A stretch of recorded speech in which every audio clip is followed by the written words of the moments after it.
Sikat na TV comedian inabuso ang kanyang katawan kaya nagkasakit siya. Alamin ang buong detalye kaya tumutok lang sa Get in Touch.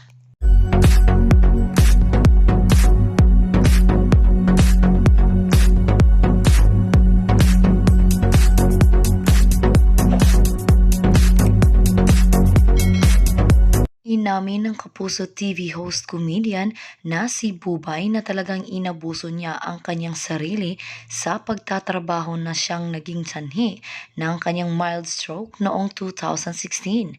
Isang buwan din siyang na-confine sa hospital matapos mag-agaw buhay kung hindi raw siya naitakbo agad sa hospital ng kanyang ex-boyfriend, baka raw gulay o comatose na siya ngayon. Kaya naman abot langit pa rin ang pasasalamat ni Bubay sa dati niyang partner na si Kent Riskier na siyang nag-alaga sa kanya noong magkasakit siya. Naikwento ni Bubay ang tungkol dito sa isang episode ng Eat Bulaga kung saan regular na rin siyang napapanood. Aniya, may ilang sintomas na siyang naramdaman that time, ngunit dinedma lamang niya ang mga ito.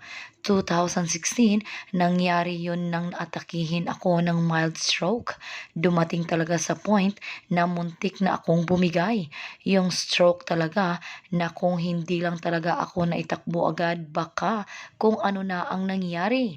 Yung kalahati ng katawan ko paralyzed na. Memory loss, may mga pagkakataon na on-off yung aking pag-iisip. Dinisregard ko yung mga ipinapakitang sintomas sa akin ng stroke.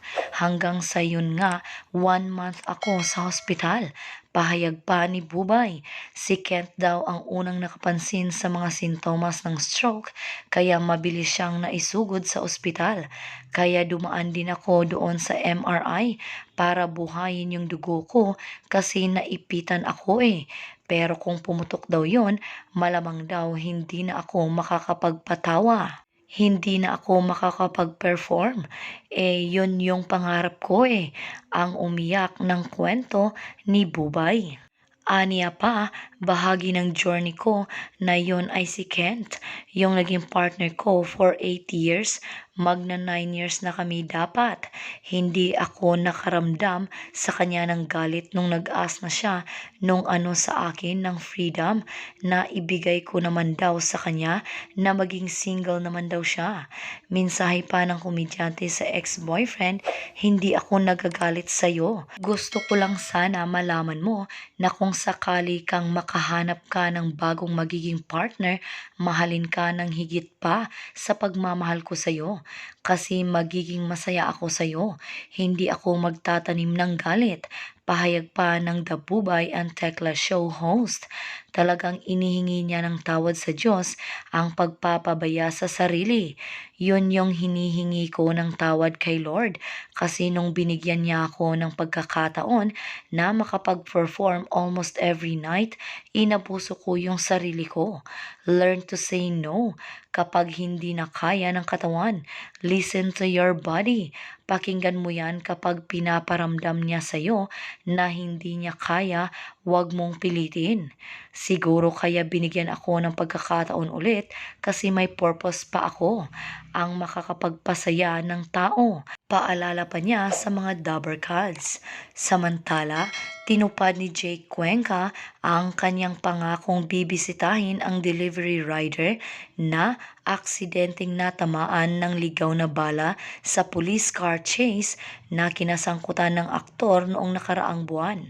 Matatanda ang hindi huminto si Jake sa pagmamaneho ng kanyang SUV, Sports Utility Vehicle, matapos umano nitong mabangga ang sasakyan ng operatiba ng pulisya na nagsasagawa ng drug bust sa Mandaluyong City noong October 9, 2021.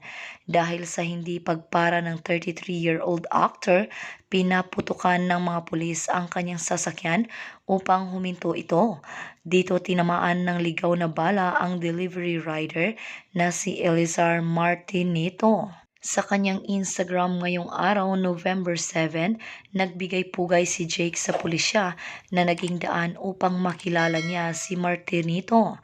Nakasulat sa kanyang caption, "Masaya ako na nagkaroon ako ng pagkakataon na madalaw si Elizar Martinito, ang Grab driver na nasaktan sa isang insidenteng hindi ko malilimutan. Taos-pusong pasasalamat sa mga pulis na tumulong sa iyo at naging tulay para makilala kita." Nagpasalamat din si Jake sa Panginoon na ligtas ang delivery rider sa insidente. Dagdag pa ng kapamilya actor, "Labis ang aking pasasalamat sa Panginoong Diyos na nasa maayos kang kalagayan kasama ang iyong pamilya. Hangad ko ang iyong patuloy na kaligtasan at naway makabalik agad sa iyong trabaho.